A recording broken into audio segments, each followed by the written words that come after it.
What's up, Lou? You don't know me, but my name's Lou. I'm just the Looney Duels podcast guy. But I think Bugs Bunny might be worth a try. So I say, let 'em fight. My name is Mac, and my name's Tosh. My mom's disapproving. And that's not good, so we suppose we say let it fight. When it gets to Granny Norma, just, I'm Granny. I'm Granny, I'm old, and I have a bird. I remember when Looney Tunes would fight everywhere, and nobody had to pay for bets. I say, let 'em fight. My name is Elma, I'm one of you. Oh, I live here in Looney Tunes too. This sucks. We need to start the episode. Hello, everyone. Welcome to Looney Duels. Hi, everybody. Welcome to a very special episode of Looney Duels. Today only, except sometimes other days, we are going to be grabbing our Looney Tunes action figures and smashing them against each other as hard as we possibly can, creating new and unique scenarios that the original run of Looney Tunes couldn't even, get on our level with. I mean, we're just all the way up here. We're up here, and they're down here, and that's where we're at today. Isn't that right? Yeah. We received so many matchups. And so we chose a few. If yours didn't get chosen, I'm sorry. No, it's not because we hate you. We just had, I think we had 12 suggestions. We could only have 3 or 4. So there was just going to be some people left out. We picked the ones that we thought were going to make the best conversation. You know, we need... characters in a scenario, and we got some really, really good ones, and some of them I'm really sad that we're not going to be able to do. Well, we might do them, some other time, in a later day, maybe. But, yeah, that's what we're doing today. We're doing matchups. We received so many wonderful little matchups, right? Yeah, they're good. Yeah. Yeah. Are you ready to just get right into it? I'm ready to just get into it, dive right in, just put my whole face into the suggestion box and come out with one between my teeth. All right. Well, I already picked one, so you really don't need to do that. Oh. Just from Okay. Angler. Also, for the next episode, my presented matchup is the weakest Looney Tune animal versus the strongest Looney Tune animal, but said weakest animal is also being protected by Granny. So in this situation, the first thing we have to do before we even get started, who is the weakest Looney Tunes animal and who is the strongest? I'm going to say we leave Bugs out of this scenario. Okay. Just because I think it'd be boring, because he would win. He'd find a way to win. Okay. Gosh. Well, would you consider Sam Sheepdog pretty strong? No, he's lost a few times. You gotta go for a winner. But we can't do Tweety, because Granny would never betray Tweety. I guess it's gotta be Roadrunner, right? Roadrunner Henry? Roadrunner or Henry, yeah, it's gotta be one of those two. Because I would say Henry just because he's the more antagonistic of all the strong Looney Tunes animals. Mm-hmm. He'd be the one causing problems. Now, Okay. Weakest, I feel we have a lot to pick from Yeah, the weakest category. I think it has to be someone that Henry hit Chickenhawk would want to eat. I think Porky Pig's a bit too civilized to be considered a Looney Tunes animal to me. Well, yeah, because Granny wouldn't see him as one. Yeah. As a pet. She would see him as a man. Mm-hmm. So it'd have to be somebody who, Sylvester's pretty weak, I guess, but... Yeah, he's kind of a loser. What about, Wily? Is Wily weak? Wily's weak. That's a good one. I was thinking either Wily or, current state Daffy. Current state Daffy. Okay, so how about... So Granny is... So who would it be? Okay, no, I actually got the whole scenario in my mind right now. You don't even need to worry about it. Okay, in this short, Granny's a farmer. She's a farmer in this short. Love it. And on her farm, there's this loser little duck. It's Daffy Duck. He's pathetic. He's a loser. Everyone hates him. And Henry Chickenhawk, he thinks anyone's a... Foghorn's in this short now, too. And he goes, I say, boy, you want that one. That's the chicken. And he points to loser-ass Daffy Duck. But Granny, for some reason, loves Daffy Duck. I think she's got a little pond in like one of her fields, and Daffy Yeah. lives there, and she just finds him really charming. Like she'll bring him food, and he just kind of chills. Like he has a very relaxed way of life. Like he gets food brought to him. He lives on a comfy farm. Sure, all the other animals think he's an annoying son of a bitch, but he's it's a living. He doesn't want for anything, Mr. Daffy Duck. And then Henry Chickenhawk approaches Daffy Duck, expecting an easy win, and then out of nowhere, Granny comes in with the fucking pile drive. Oh my god, she's hitting him with the pile drive. She's got a chair. She's got a chair. And suddenly, Henry Chickenhawk's world is rocked. He's never been physically attacked before. He's usually just turned in the other direction. But Granny does not care about what's happening right now. She just wants Henry Chickenhawk away from her precious little duck. And I think that Henry would respect her. I think that Henry often comes face to face with a lot of liars, a lot of cowards. That's kind of all he interacts with. So he goes after this duck, and he gets, thrown across the field over the fence. And he like gets up, dusts himself off, and he's like, "Ooh, that's a spicy one." And then he goes right back to it, because of course he does. He goes right back to getting Daffy. Foghorn is the one egging him on the whole time. Like he's like, "Oh, you gotta get the duck, boy. Here, take this jetpack." I have. He's the one giving Henry tools to kill Daffy.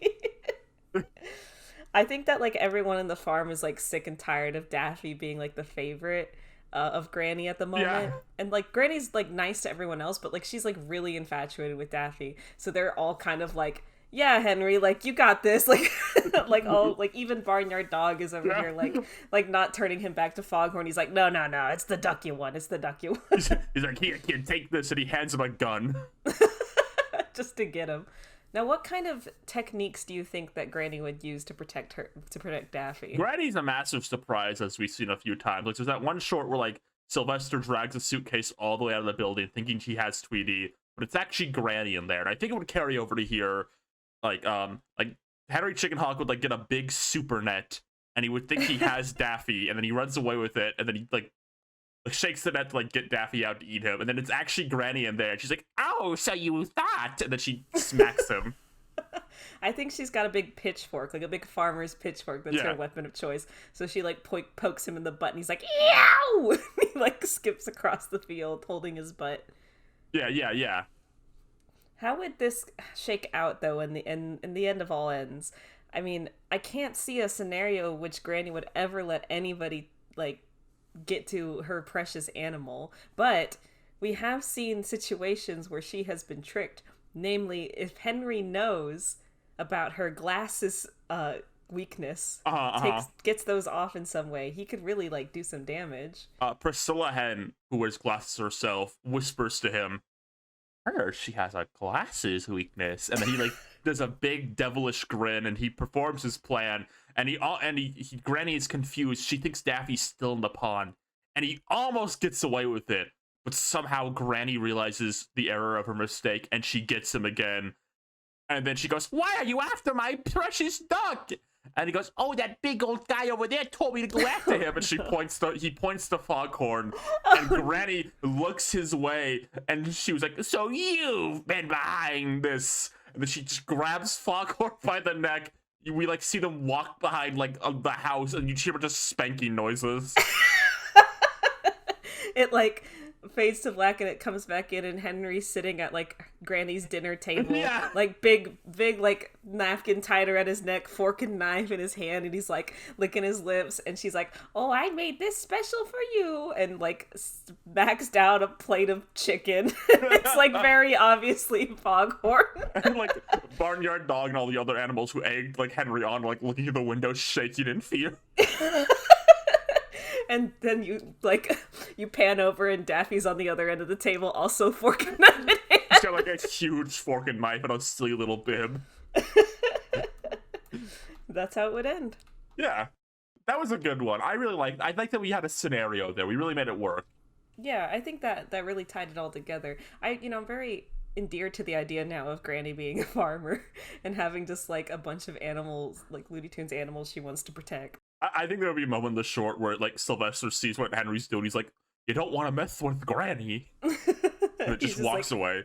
Like, none of my business. Well, let's see. What's our next one? Let me Let me take a look. So this is from a Twitter reply. It's at _Grimyard.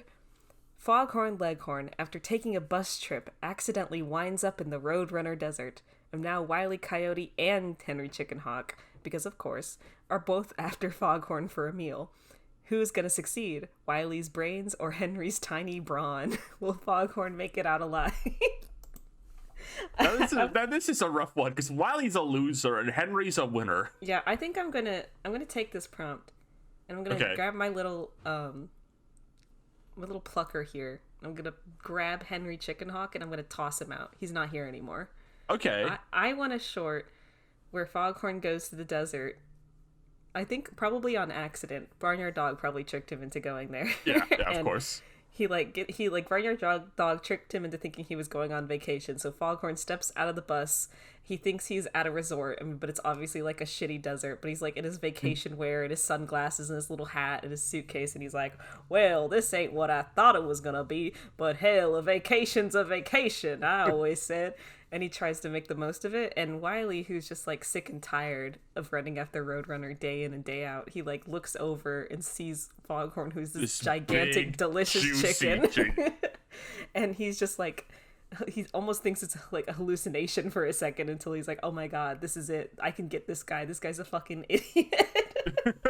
Yeah, that's good. I like that. So what my idea of a lot of their conflict being is like, Wiley decides to be a little like sneaky about it, and he, builds a makeshift resort in the desert out of just like the trash that's lying around. So Foghorn thinks he's like, the bellhop or whatever, and like the concierge and stuff. And so Foghorn's like totally oblivious to like the fact that Wile E. Coyote like wants to eat him, but he's also like so insufferable and like kind of accidentally gets himself out of like traps and situations that end up backfiring on Wiley because of his bad luck that Foghorn just has no idea what's going on. Yeah, I love this trash resort he's made in his mind. He's made like, imagine like he dug up like a little like hole like in the ground and just poured some water in it. He like just put some wood planks literally in the ground. It's like not a building, but like he built like a doorway with like no door exactly. in it. Yeah, it's just so shitty and like put together. Foghorn is so stupid he'll fall for it. Yeah, like Foghorn is relaxing by the like quote pool, and he like snaps his fingers, and Wiley comes over to like give him like a drink, and it's just like an empty tin can with some like water in it. Yeah. I'm imagining in my mind, it's like, oh boy, a tannin booth, and it's like very clear like a microwave or something, like an oven. I walks into one of the ones, like, I fucking got him. But then like Foghorn somehow walks out unscathed and tanned, and then Wiley walks in and like the thing just bursts out fire and like scorches him and cooks him. Yes, exactly, stuff like that. Where just like every little thing he tries to do against Foghorn, like it doesn't matter, it just comes back on him. Now, I do think if Wiley did eventually just, like, give up on trying to use a trap, that if he tried to physically attack Foghorn, that he would lose. If he got to the short shit end, he should just snap, and then he tries to, like, attack Foghorn. And then Foghorn just grabs him by the neck, like, oh, sonny, you thought. He beats the shit out of him, like, tosses him to the side, and then the bus, like, pulls up, and he, like, gathers his things, and he's like, this was a terrible stay, 1 star. And then he gets on the bus and leaves, and Wiley just like sadly lifts up his phone and like looks, and he's got like a Yelp page for his make-believe resort that he made, and it's just got a 1-star review from Foghorn. I had a similar ending idea, kinda, which is Foghorn actually loves the vacation. Oh my god. And he like marks the spot in the desert on his phone. He's like, I'll be back next year. And Wiley's like, no, no, and just runs off screaming. I love that. That's the new ending. Yeah, Foghorn wins that one because Wile E. Coyote is cursed to lose even more. Yeah, you know what? Foghorn is kind of a loser too, but in this scenario, he's a winner. Actually, maybe the other ending could be like, there's like a line of like horrible Looney Tunes now. It's like resort, like there's like Daffy and like fucking Sylvester and Elmer all in line for his resort. Because they saw the good review and they're just like, we gotta check this out.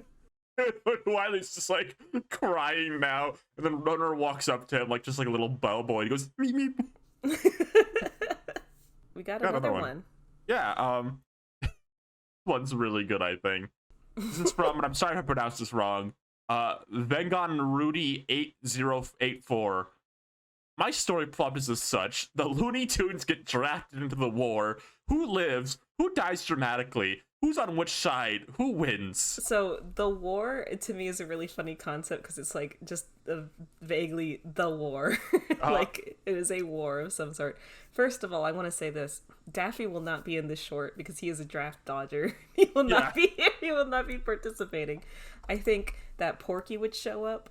I think Elmer would show up. They would be on opposing sides, but they would both be there. I think Bug's absolutely the central focus of the short. He walks out of his hole and somehow gets drafted. I mean, he just makes sense to focus on.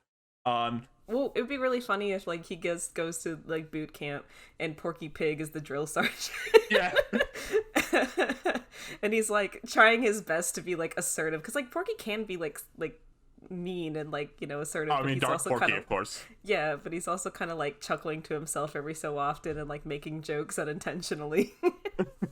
I'm imagining like the countries they're fighting for is that Bugs Bunny is fighting for a country called Good Guys, and Porky's fighting for like a country called not Porky.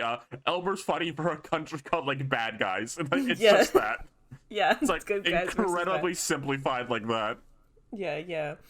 Who else would be on Bad Guys? The thing is, like, I can't see Yosemite Sam like letting himself get dragged to war. You think so? I think he would love it because you get to shoot his gun. You know what? You're right. He would.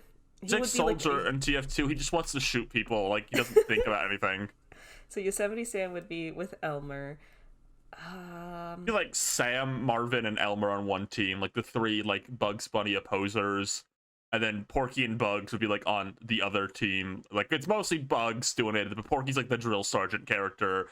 Maybe like a few pathetic Looney Tunes could be like background characters, and they all die early on in the war. And the rest of the short is just Bugs Bunny single-handedly winning the war. I think Peter Puma should be on the good guys team, and I think he should die. Peter Puma should like pick up like a grenade, like, hey guys, what's this? And he just explodes and dies. I think there should be a really tender scene where like Elmer is lying in a pool of his own blood. He's been shot. He's fading consciousness, and like Yosemite Sam stumbles upon him and he's like, Fudd, oh my god, and he's like trying to stop the blood and stuff, and he's like grasping Elmer's face and he's like, who did this to you? And Elmer's just like, the wabbit.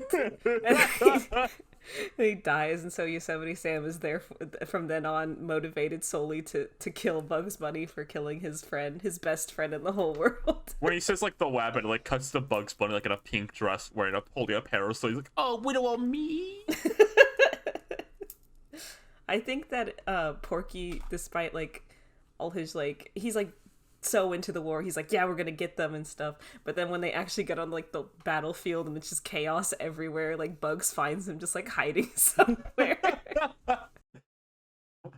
Bugs like, I'm dealing with this, and he just does the rest of the like okay, are we like to term like all the meek Looney Tunes who die immediately, like fucking Peter Puma, definitely Sylvester, Wiley probably at some point. Yeah, like they all get sent out to like war, and they're all just blown up and like destroyed and like fall for the easiest of tricks immediately. I think there's like a musical sequence where it's like Bugs setting off bombs and like shooting guns to like the tune of like a classical piece, and he's like just kind of like dancing around the battlefield like ba da da da da bum bum bum bum. It's like throwing grenades to the beat of it, or just like setting landmines, and then like Wile E. Coyote walks out and steps on it, looks down, and then like holds up a sign that says "uh-oh." I'm imagining I like this idea for the war. I like to imagine Macintosh or like announcers, like sports announcers during the war. They're like recapping the war like it's like a sports event. Oh my god, they're just like in a little booth somewhere like miles away. Yeah. Beaky Buzzard is absolutely on the loser team. Oh yeah, he dies immediately. He's like kind of mimicking like a jet fighter in the air, and then like he just gets like sniped down. Yeah, he just dies. So who would be like, I feel like there's to be like a dramatic show off between Bugs and like one more of the evil guys, I guess the bad guys. Would it be Sam? I guess Marvin's like the most competent of the evil guys, so I think he would be the final boss of the war. That's true. So like the dust clears, like it's just been chaos and chaos, and then it's just Bugs standing like across the way of like Marvin, and they're just staring at each other. I like to imagine Bugs will like fake die. Like let Marvin think he shot him, and then he'll give the most like dramatic like death, like fake death scene of all time. Like he like crawls to the ground, like he gets up on like Marvin, like, oh Mick, oh tell my 347 nephews, I love you Bartholomew, I love you Terrence, I love you Sally. I like fades, and he's like doing this for hours. Marvin looks exhausted. He's just like slouched over, and like Bugs is still going. And then Marvin just passes out. Yeah, that's how he wins. He just tires Marvin out, and then he just like picks up and throws him in a trash can. Then Bugs goes home and wins the Purple Heart. Give it to him by Granny. Granny just gives it to him. Oh, good job, Dewey. And then Porky like comes out of his hiding spot after all this time, and he's like, yep, taught him everything I know. That's how it ends. Yeah, there you go. It's a really good Looney Tunes wartime short. Yeah, it's got fun for the whole family. Lots of killing and, people losing their limbs probably at some point. It's a good time. Now, Lou, we got some really good comments. So we got a really good comment this week from Sheriff Mouser 7569. We learned previously that Daffy is taking normal pills. Now we know the doctors don't know what's wrong with him. Could the pills be doing more damage and explain changes in his personalities over the year? If he stops taking the pills, is it like a Dragon Ball weighted clothing? He gets more powerful once it's gone? The Goofy Gophers may see some of his discarded pills on the Fortnite Island and eat them, thinking it's a power-up, but rather is a power-down and removes some of their gay little abilities. Much to think about. So first, I do want to clarify. Yes, when he stops taking the pills, it is like when in Dragon Ball when they take out the weighted clothing and they get more powerful. But it does make him more volatile. Like it's dangerous for him to be off the pills for so long. I don't know. I don't know if the pills would have much of an effect on anyone else, would they? No. I got it. Remember that Bugs Bunny short we watched where he was like pathetic and meek and he went to space and there was that one? That's Bugs Bunny post actually having some of Daffy's normal pills. Yes. So if Daffy decides halfway through the big Fortnite battle against all the Looney Tunes to stop taking his pills, and he like throws them out of his inventory because he's ran out of space, and he wants to grab a different weapon, and like Goofy Gophers skip along and they find it and they're like, ooh, someone's raided this area already, and then they pick it up and they take one each thinking it's going to do something good for them. They will suddenly become unable to immediately teleport to each other. They won't be able to like have synced up like combos anymore. It's going to be really bad for them. Yeah, I'm imagining just when you take the normal pills, you become like late era Chuck Jones Looney Tunes. Like there's no jokes. You're like really slow and meek. You're on model to the point of like it being a weakness because you can't stretch or squash that well. It's just a horrible state to be in for a Looney Tune in the middle of the Fortnite Island. Yeah, it's pretty devastating. So yes, I think that this is, they were used to keep Daffy at bay from his true potential, but also to stop him from hurting himself. But for literally any other Looney Tunes, it's like you're done. If you take those pills, you will be killed immediately on the battlefield. Daffy was already so twisted. The pills just kind of bring him down to like a controllable level. Everyone else is like on a level that would just bring them down to like Chuck Jones late era Looney Tune. Now we got another comment that's really good. You're on a roll this week, chat. Comment section. This is from Banshee Neat.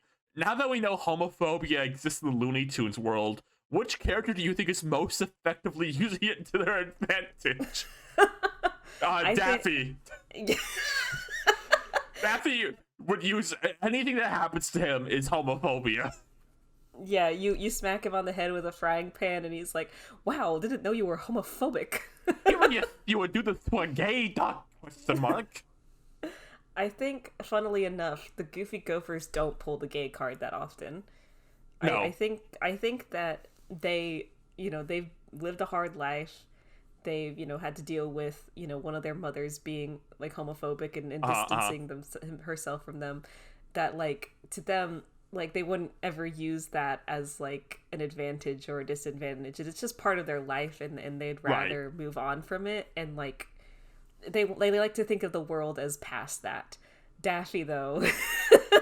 No, yeah, but so I think there's different levels, right? I think Bugs Bunny uses it when it's funny, because of course he would. Like if he has a funny situation, he could use like being like, oh, accused of doing this to a gay rabbit. Then he would definitely use it. Daffy Duck is using it all the time though. Like if like someone is in front of him, like there's like a long line to like get a movie ticket. He's like, oh, curious, you all not letting the gay duck skip to the front of the line. It's Pride Month, Do you think that Foghorn Leghorn would use it in any way? I think he would try to, and then like, nobody would buy it. Like, Foghorn, as a proud bi man myself, and then they're like, no, you're not.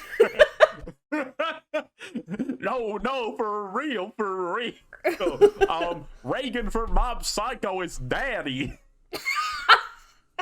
Of all the characters, I don't know. And then a true bisexual man, Porky Pig, walks in. Oh my god. And he was, oh, of course, Porky, front of the line. Yes. After you. Well, we had some fun times today, I think. Mm-hmm. Really explored some situations, some scenarios. I think Warner Brothers should hire us, maybe. Yeah. And that would be cool. We would make all their characters gay and killing each other. Yeah. Which, is the exact toxic representation that we as gay people want. So we should really campaign for that. Of course. Well, feel free to send us more comments, questions, inquiries, concerns, complaints, threats. Send them all. We love reading them. And that's all, folks. Bye-bye. See ya.